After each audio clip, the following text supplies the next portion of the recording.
What is up, everybody? Thank you so much for being back on my channel, or if it's your first time, thank you so much also. And if you're not already, make sure you subscribe, comment, and like, because I update about all the latest entertainment news from video games, superheroes, tech, and all the other nerd culture stuff. So make sure you stay tuned because I have a bunch of stuff that's going to be coming, and I post videos 3 times a week now. So in case, like I said, you're not subscribed, please do that, as it does really help my channel. Now, if you couldn't tell by the title of this video, yes, I'm going to be reviewing The Last of Us 2. This is a PlayStation exclusive that just recently came out and is a sequel to The Last of Us 1.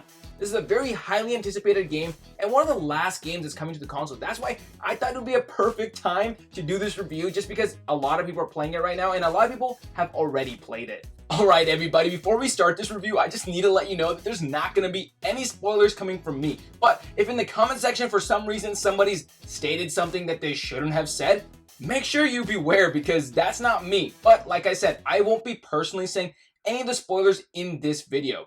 Okay, let's talk about this storyline, okay? This game had a very intense, strong, and a very suspenseful storyline. And at times, I didn't know what the direction was going, and I didn't know what to feel about it. But by the end of the conclusion of the video game, I did overall really enjoy the storyline. And regardless of what other people have said online, I think this was a very, very well done video game, and I think it was beautifully crafted. Now, I know a ton of you are wondering if The Last of Us 1 storyline was better than The Last of Us 2 storyline. And I have to let you know, it definitely was. Last of Us 1, the relationship between Joel and Ellie was a lot more impactful to me, and I felt like there's a lot more there. That even inspired several movies, and I don't think The Last of Us 2 will be able to say the same thing. I don't think anybody's going to think, oh, The Last of Us 2 really inspired me to make this other work of art, whereas The Last of Us 1 inspired things like Logan.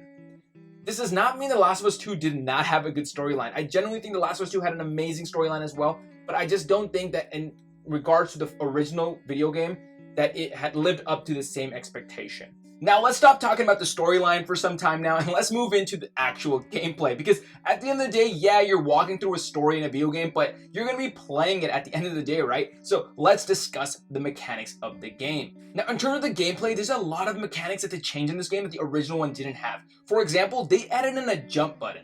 Now, that might not seem like a huge thing to you, but when you play the original game and try to jump in that game and you can't do that at all, and you go to the second game and you can jump, it just shows you the mobility the character has now and the movement and the style that they're going into.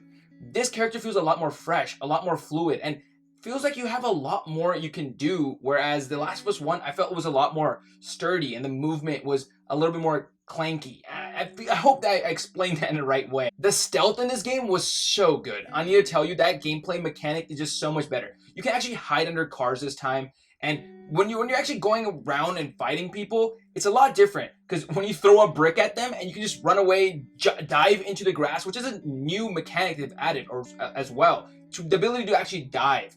So when you do that and just escape from the villains, and when they're just looking around from you, whether it's the zombie-like creatures or just the humans in general, it's a ton of fun being able to escape from them and run away. And that actually brings another part of the mechanics in the game that gives you actual real-life anxiety and suspense, which I think really added to the entirety of the game and makes you feel like you're really there in the moment. Now, the graphics in this game were spectacular. Honestly, this is the best type of game on the PlayStation 4, and I gotta say that they ended this console generation. I know Ghost of Tsushima just came out as well, but this is one of those games that it's their last thing. This is just the last thing they get to say on the PlayStation 4, and I think it was a beautiful, beautiful game.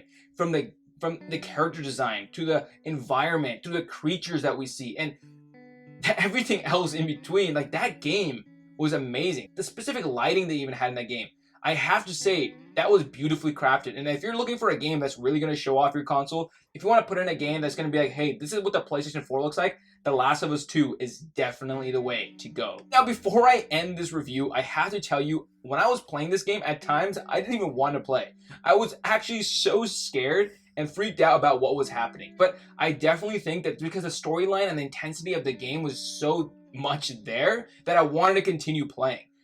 There's not been many games in my life that have made me be like, oh my gosh, I'm so afraid, but also so intrigued what's going to happen next, that I continue to play. So if you're looking for a game that's going to make you feel like that, then definitely hop onto this game. And if you want a little bit less fear, a little bit less anxiety, drop it down to the easier difficulty. I did play at the normal difficulty, whatever it's called, I forget. But the easiest difficulty, I did try playing on that, and definitely the anxiety and the fear goes away a lot, just because everything's so much easier. You're not getting found by people as hard, and it's a lot easier to take out bad guys, and it's not as difficult, hence the easy difficulty mode, right? So if you're looking for a game that's also fun and story driven, but you don't want that anxiety, play on the easy difficulty.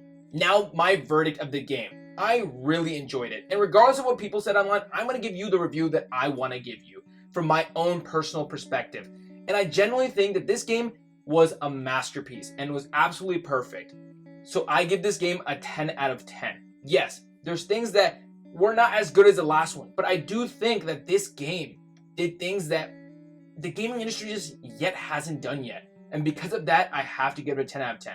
Alright everybody, thank you so much for watching my video. This is the end of my review. And if you watch it from the beginning to the end, I appreciate you so much. Because the reason I make these videos is for you. And whether or not you agreed with my score, I really hope that you enjoyed this video in general. And if you want to stay updated with about every single thing that's going to be happening, make sure you're subscribed to my YouTube channel. And until next time everybody, thank you so much. I'm ZiaUpdates.